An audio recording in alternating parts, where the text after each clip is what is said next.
Rebonjour et bienvenue encore au Conspiratorium. Vous, les conspirés. Je reviens et je continue avec ce que je disais. Le Rwanda, qui était quasiment la République démocratique du Congo, sous Kabila,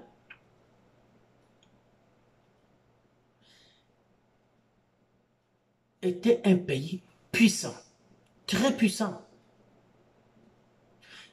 Kagame ne voyait jamais ce qui est arrivé aujourd'hui. Il savait qu'aucun Kassaïen, et surtout un Moulouba, ne pouvait jamais prendre pouvoir au Congo. Il le savait. Parce que c'est dans les annales non publiées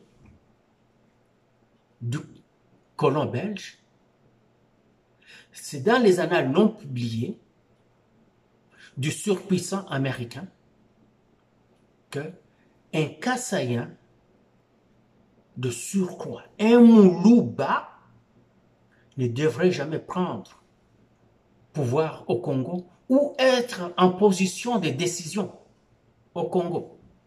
Pourquoi? Parce que quand ils sont venus coloniser le pays,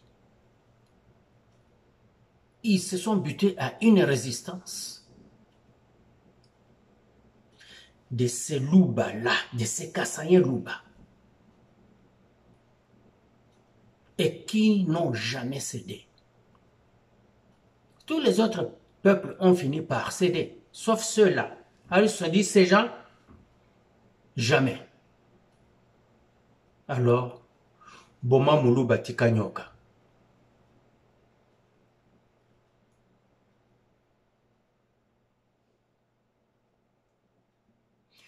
Pour les conspirés qui ne comprennent pas les langues congolaises, je suis désolé, je n'en parlerai pas trop, mais vous aurez quelquefois des expressions congolaises qui vont venir. Cette guerre que nous subissons aujourd'hui, qui devient beaucoup plus difficile et qui va le devenir encore beaucoup plus,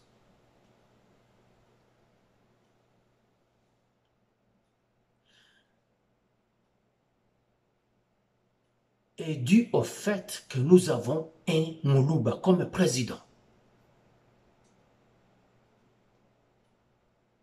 Ce Moulouba qui aime son pays, son territoire et ses compatriotes, leur refuse tout ce que ses prédécesseurs acceptaient.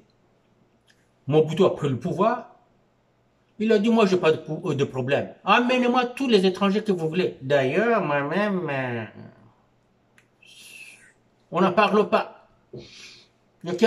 Je viens de l'Équateur. Je suis Mbandi. Mon père travaillait chez les missionnaires.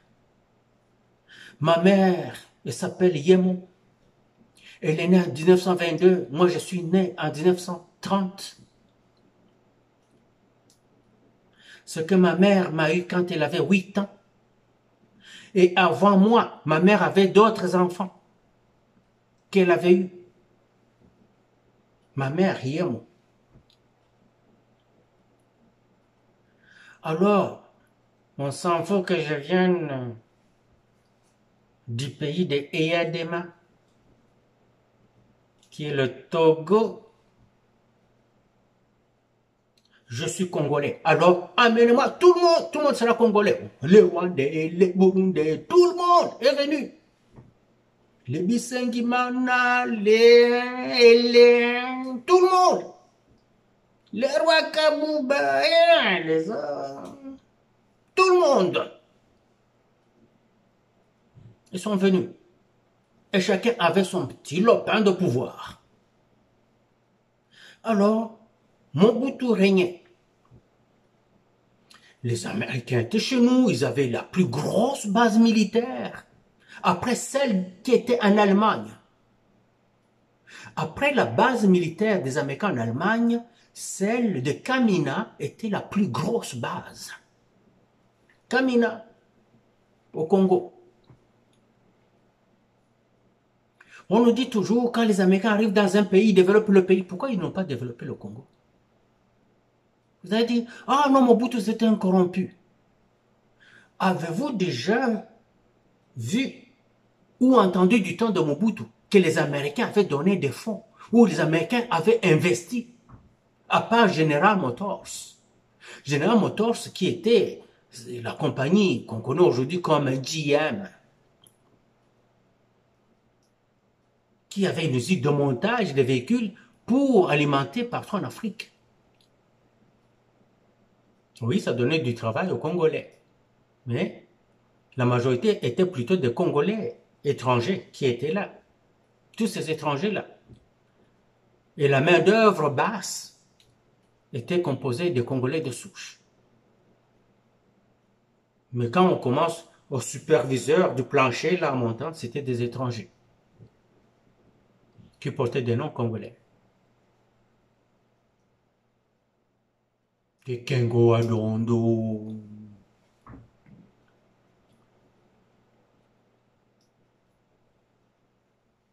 des Setiale et les autres. Bisengimana, Rwakabubashinga. Je cite ceux que je connaissais quand j'étais enfant. Mais il y en avait des tonnes d'autres. Nous avons grandi avec des gens qu'on croyait congolais. Mais quand Kagame a pris le pouvoir, du jour au lendemain, on voit quelqu'un faire ses bagages. Eh voilà, on est wapi. Mimi naenda kwetu. Ah, kwani wapi wao Congolais atoka pale mimi siko huko. Mimi niko Mnyarwanda boni boyko. Anaenda Rwanda, kufika Rwanda Kagame akambeza, "No, murudie Congo. Agenda iko munene, tuko na ba plan, murudie." Ndio pale bakanza tena kurudia. C'est ainsi qu'on a vu les gens qui géraient la plantation, ils dû partir et revenir quelques temps après. Et voilà. Comment ulienda me unarudia? Wewe usisema unaenda unarudia kwa Rwanda me pourquoi tu reviens? Ah, mimi narudia, c'est fini. Ukasema mimi nakuua. Ils étaient devenus surpuissants. Et pour cause. Ce sont des troupes rwandaises qui sont les troupes congolaises. C'est un Rwandais qui est chef d'état-major général au Congo. C'est un Rwandais qui est ministre des Affaires étrangères au Congo. Bizimakara. Et l'armée, nous avons qui? James Kabarebe. Et nous avons tant d'autres Rwandais que vous connaissez, hein? Puis ils se sont dit, bon, hein, tipo ya shabwa, comme on le bat trop, allez, to baré. Babaré. Babomi, le vrai Kabila. Et on nous a amené un Kabila. Un autre. Qui vient du Rwanda. Un Rwandais. Désormais, c'est un Kabila. Et quelques temps après, on lui ajoute un autre nom, Kabange.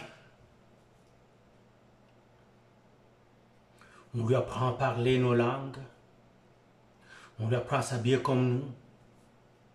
Mais comme il n'était pas doué à parler, parce que ce qui sort de la bouche, il vient de là et de là, non? Alors, là, tu n'as rien, et moi encore là-bas. Alors, on te dit, non, parle pas. Yo vandaga kuna. Nous allons parler pour toi. On a pris des Congolais qu'on a mis en avant, qui parlaient, qui faisaient tout. Et lui, il faisait office du président de la République. Comme il ne parle pas, on dit, oh, lui, il parle peu, il prend d'action. Non, il n'y avait aucune action qu'il prenait. Les décisions venaient du Rwanda. Le Rwanda recevait les injonctions des Américains. Et lui, il était un superviseur, c'était un gouverneur du Rwanda, en République démocratique du Congo. Il ne faisait que veiller à ce que tout s'applique. C'était les Rwandais qui géraient. Les compagnies, toutes les compagnies zaïroises ont été décimées. Et on a fabriqué des compagnies parallèles appartenant maintenant au privé. Et ces privés, c'était des étrangers.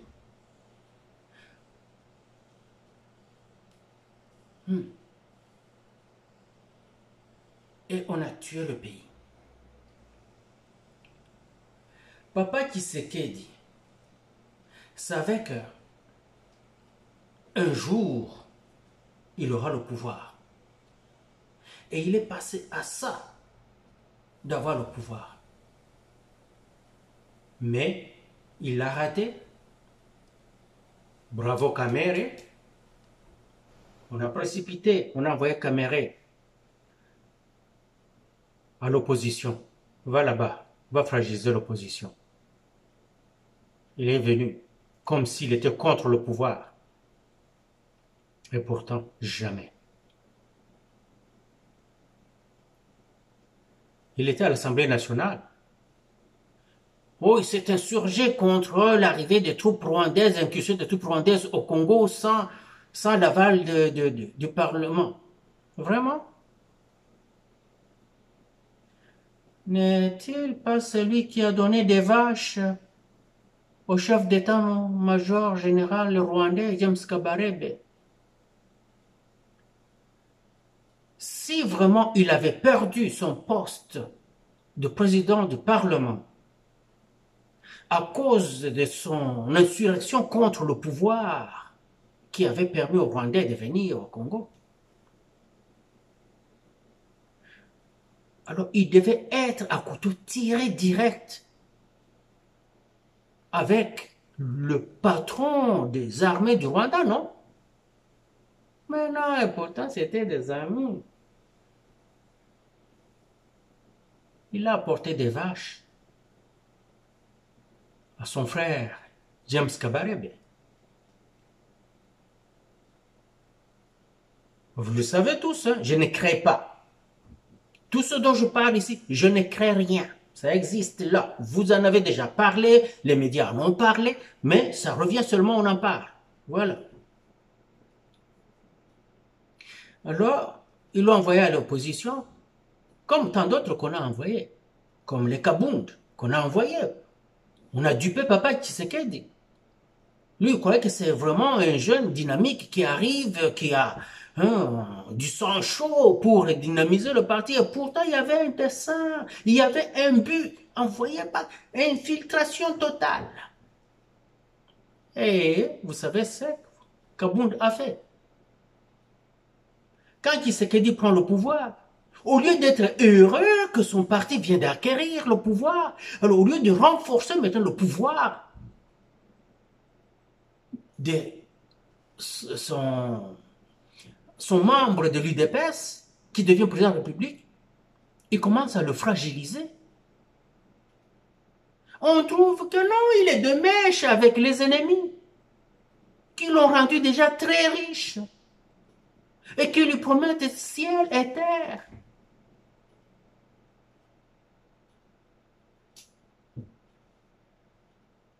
Le pouvoir va échapper à Papa Tshisekedi.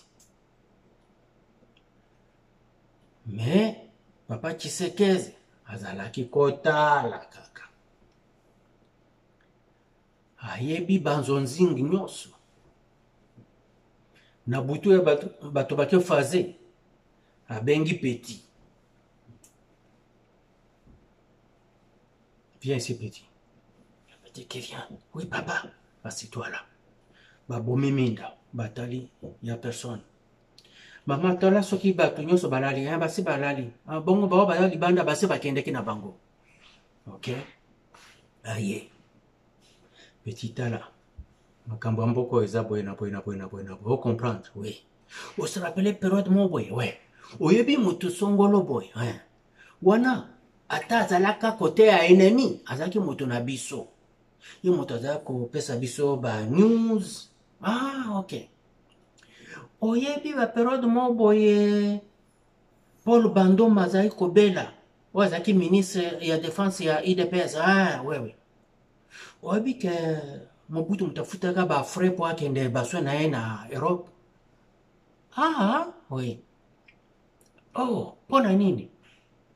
Parce que tozalaki na mototel côté ya sekula ake koyebisa Mobutu ayebisa non vieux futela Paul Bandoma baswin akende. Vous comprendre?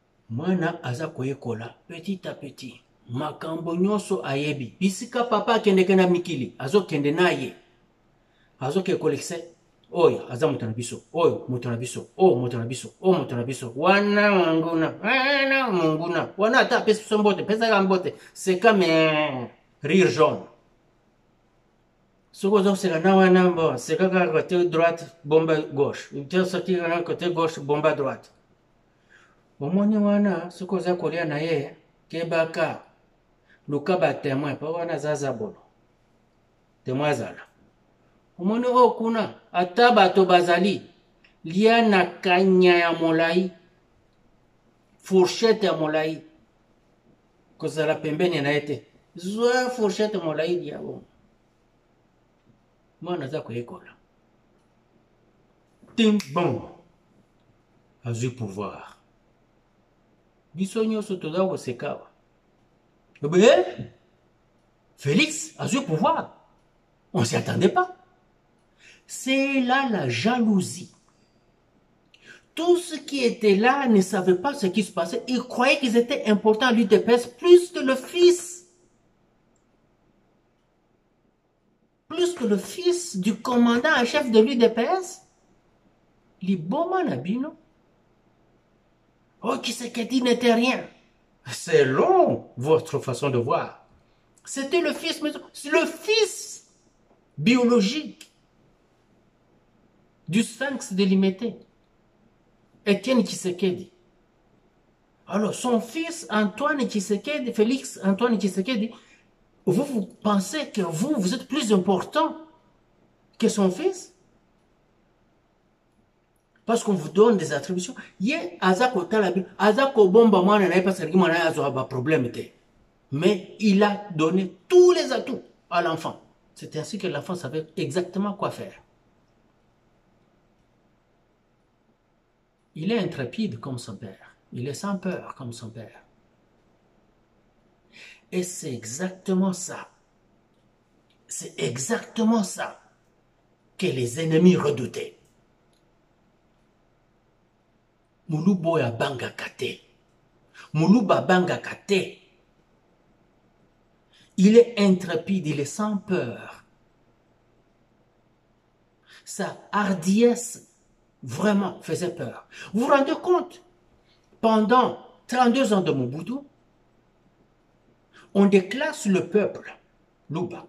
On oublie là où ils habitent. Vous allez au Kasaï.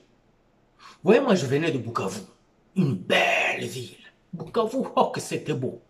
Une très belle ville. Je passe par Goma, j'arrive à Goma pour prendre mon avion, je m'en vais à Kinshasa. Je me dis, hein, c'est ça Goma? Goma était comme un camp de réfugiés complètement.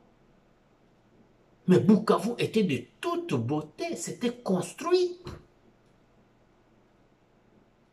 Quand la pluie tombait, là, on ne voyait pas la pluie dans les rues. Non, ça passait dans des rigoles. On pouvait marcher avec sa chaussure et qui reste impeccable. Parce que l'eau passe dans les rigoles. Les matières d'éjection humaine qui sortent de la maison passent dans des canaux souterrains jusqu'aux centrales. Les centrales là de traitement des eaux.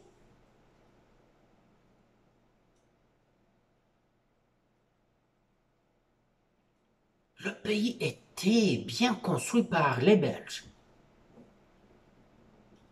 Mais quand je suis arrivé au Kasaï, j'ai même trouvé que Goma était mieux construit. Et pourtant, à ce temps-là, Goma, comparé à Bukavu, Goma était comme un bidonville. Oui, c'était un bidonville.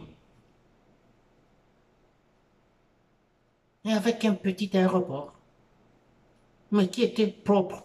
L'aéroport de Goma était propre. Je ne sais pas pourquoi, c'est parce que les intérêts étrangers venaient là-bas.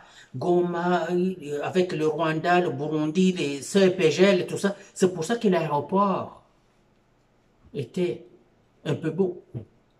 Mais à part ça, il n'y avait rien d'autre. Mais quand je suis arrivé au Kasaï, je me suis dit, qu'est-ce qu'ils ont fait?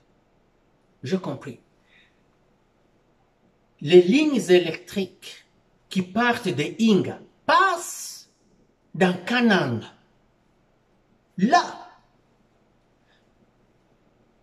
vous voyez, quand vous êtes au lycée Buenamontu, là, vous voyez les lignes passer, vous allez à la SNCZ, les lignes sont là. Les lignes qui bourdonnent, l'électricité passe, ça va au Shaba, ça va au Katanga. Mais il n'y a pas d'électricité à Kanang. C'est pour ça que je comprends pourquoi on nous a dit cela. Hein? Moi, j'étais à Kananga quand Mobutu devait venir. Mobutu devait venir, c'était en 87. Oui, oui, Mobutu devait arriver en 87, j'étais à Kananga. 87, 87. Oui, 87. Tout était... On nettoyait les rues, on peinturait, tu savais comment on peinture même la base des arbres partout. C'était beau. Ce n'était pas construit, mais c'était beau, c'était propre. Mais Kananga, comparé à Mbujimaï, Kananga c'était quand même, parce que Kananga a déjà été la capitale de la RDC, donc c'était quand même assez bien. Kananga, il y avait 4-5 principales routes et le carrefour, c'était quand même beau, il y a des bâtisses administratives, il y avait des bâtisses administratives, voulais-je dire, et donc quand même c'est beau. Kananga c'était beau parce que ça a déjà été la capitale, Luluabourg, ça a déjà été capitale, mais quand vous allez à Mbujimaï, on les a complètement oubliés au 5e siècle. Parce que c'était des Balouba. Et si Kananga n'avait pas été capitale à un moment pour des raisons politiques, Kananga aussi serait comme Mbujimaï.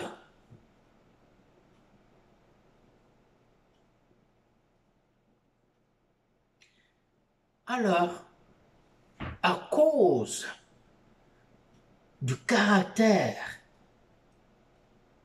irréprochable, si vous voulez, je ne dis pas que ce sont des saints, hein? Ne venez pas me dire, oh, Balouba, mais tu habites tel azabou et tel azabou. Les individus ne caractérisent pas un peuple. Pas les individus. Parce que sous Mobutu, on a eu des premiers ministres qui étaient des Kassayens. Mais qu'est-ce qu'ils pouvaient faire? Rien. On leur disait, faites ça, ça, ça, ça. Ils avaient soit à refuser et ne rien manger ou manger pour leur famille. Ils ont choisi de manger pour leur famille. Mais il n'y en a pas un seul qui a été autorisé d'aller construire au Kasaï. Et ils ont continué avec ça curieusement. Même après le départ de Mobutu, Kabila vient, je comprends que Kabila vient, il continue tout ça. Mais maintenant, leur frère arrive. Leur frère a le pouvoir. Il prend de l'argent, il investit pour la construction là-bas, dans un projet qu'on appelle les genoux. Et les Kassaïens bouffent l'argent. Ils ne construisent pas chez eux. Leur frère donne l'argent pour construire la route de Kalamambouji. Hein? C'est ça? Ils bouffent l'argent. Il y en a un autre qui va nous chercher des gens qui ont construit une route en menant une bâche, là ils mettent bâche sous la terre et puis ils construisent par-dessus. Mais les pluies sont venues, la bâche est partie avec le peu de goudron qui était dessus. Tout est parti. Vous voyez? Ça, ce sont des Kassaïens de très très mauvaise qualité, qui n'a rien à voir avec ce peuple-là. Le peuple est intègre. Mais il y a toujours des brebis galeuses. Alors ne venez pas me dire oh tel, tel. Non, tel, tel, tel ne veut rien dire. Mais prenez le peuple dans son entièreté. C'est un peuple qui a bûché incroyablement, qui a travaillé incroyablement pour survivre. Sinon, c'est un peuple qui a été appelé à disparaître. Mobutu a organisé le génocide des Kassaïens au Shaba. Pendant que c'est les Kassaïens qui ont construit le Shaba. C'était des Kassaïens qu'on amenait pour travailler dans les mines, partout là-bas. Mobutu a organisé le génocide des Kassayens. Du jour au lendemain, ils n'avaient rien. Ils étaient entassés à la gare, dans les rues, comme ça. Les jeunes qui essaient de résister, on les abattait tout de suite. Tshisekedi prend le pouvoir. Il dit, moi, seul le peuple congolais. Ah non, les Occidentaux ne l'entendent pas comme ça. Ils disent, écoute, viens ici. Voici comment on a travaillé avec Mobutu. Il y a eu Laurent Désiré qui est venu et qui a commencé à nous mettre le bateau dans les rues. Là, hein, tu sais ce qui lui est arrivé. Hein? Tu sais? Je dis, oui, je sais. Tu vois, Joseph Kabila, nous savons que tu sais, ok, oui, nous savons que tu sais d'où il vient. Ce n'est pas le problème maintenant, ok? Il est Joseph Kabila, fils de Kabila. On garde ça comme ça, d'accord? Fatia dit, ok, pas de problème, d'accord. Il est resté 23 ans au pouvoir, sans être dérangé. Hein?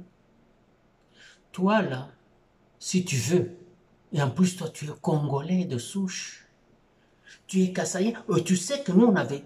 Le Kassaïen ne devrait pas être là. Alors, on laisse que tu sois là, il faut que tu comprennes les choses, Fachi. Sinon, ça ne va pas fonctionner. Fachi dit, je vais être là, et être là longtemps, pour mon peuple. Je sais tous vos intérêts, je les connais. Je ne veux pas vous les prendre, vos intérêts. Je vais sauvegarder vos intérêts, pourvu que mon peuple se retrouve. Ils ont dit, mais votre peuple a toujours vécu, ça fait 60 ans qu'il est là, et le peuple est là, non? Il dit, non, oui, le peuple est là, il vivote. Je veux que ce soit du gagnant-gagnant. Vous avez votre part, le peuple a sa part, et ça me va moi. Vous allez rester là sans problème.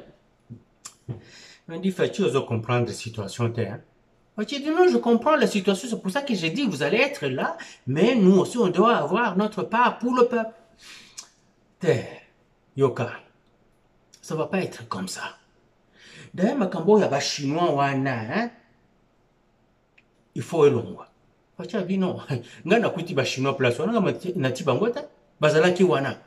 Bon, yo longola bango kasi.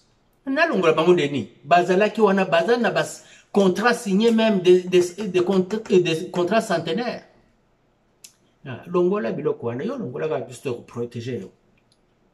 Fachi dit, je ne viens pas imposer la pagaille dans mon pays. Je vais passer au peigne fin tous ces contrats et les contrats qui sont dolosifs ou des contrats illégaux, on va les renégocier. C'est tout. Mais les Chinois vont continuer à faire les affaires. Vous aussi venez, faites les affaires. Pourquoi vous n'avez pas chassé les Saoudiens? Vous êtes venus chez eux, vous avez fait des affaires avec eux 50-50. Les Émirats arabes, c'est vous qui êtes là. Vous avez fait des affaires 50-50. Pourquoi vous ne pouvez pas faire la même chose avec nous? Ok, Fachi, nous allons y penser. Oh, partenariat stratégique, Fachi a cédé, oui, partenariat stratégique. Fachi a cru à ces gens-là. Mais ils l'ont fait passer 5 ans sans investir un seul sou chez nous. Par contre, ils ont renforcé les forces du mal. Le Rwanda, l'Ouganda, même le Burundi était avec eux. Même le Burundi était avec eux. Bako Sabinote. Quand l'EAC est venu, le Burundais, le président rwandais disait, non, nous vous demandons de ne pas prendre les armes, vous n'avez pas d'armée, nous allons être là, nous partirons quand vous aurez une armée. Surprise, surprise, juste 1 mois ou 2 mois après, bamoni ba tortue ninja babimi, ba hibou babimi, ba guépard babimi. Ah bien? D'où viennent ces soldats? Nakunda Lupin, Fachi aza formé Banamboka. C'est ce qui a fait que le Burundi vienne vite se rallier à nous. Mais le Burundi était avec les autres. Pour cause, au début du mandat de Fatih, là, le Rwanda et le Burundi ont signé des traités, non, des traités, oui, oui, où on signait des accords de défense. Oui, je ne mens pas. Des accords de défense mutuelle. Ils ont signé ça. Et juste quelques temps après la signature, les Burundais qui étaient au Rwanda ont attaqué Burundi pour prendre le pouvoir. Et c'est à ce moment-là que le président burundais a demandé à Fatih de l'aider. Les petits tortues ninja là qu'on a formés sont allés sauver le pouvoir de l'homme de Burundi. C'est pour ça qu'il est avec nous. Donc si ça chiait chez nous là, il va juste se glisser et repartir, retourner auprès des autres. Et ça va arriver dans pas long. Ne vous étonnez pas de voir cela. Troisième partie, je reviens.